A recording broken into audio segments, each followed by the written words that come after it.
நரேந்திர மோடி குஜராத்துக்கு சிஎம்மா போனபோது, ம். அவர் எம்எல்ஏ கூட இல்ல. ம். வெறும் கட்சிக்காக வேலை செஞ்ச ஒரு கட்சி தலைவர் அவர். ஆமா. கட்சி தலைவர் இல்ல, ஆர்கனைசிங் செக்ரட்டரியா இருந்தாரு.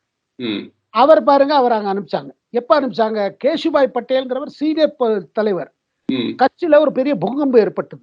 அந்த ம். பூகம்புல நிவாரண பணியெல்லாம் சரியில்லன்னு மக்கள் மத்தியில கம்ப்ளைண்ட் இருந்தது. ம். ஒரு யங் லீடர் தேவை அப்படின்னு அத்வானி போய் அடல் பிஹாரி வாஜ்பாய்ட்ட சொல்றாரு.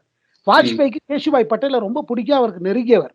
ஆனா ம். அத்வானி சொல்றாரு, இங்க பாருங்க புது ஆள குடுக்கணும். ஏன்னா ம். அவரால மேனேஜ் பண்ண முடியல, அவருக்கு ஹெல்த் ப்ராப்ளம்ஸ் இருக்கு. ம். இந்த மாரி இருந்தா அட்மினிஸ்ட்ரேஷன் ரொம்ப டல்லா போகுது. ஒரு யங் ஆள குடுத்து எனர்ஜி குடுக்கணும். ம். மோடி அங்க போறாரு. ம். முதல்வரா போறாரு.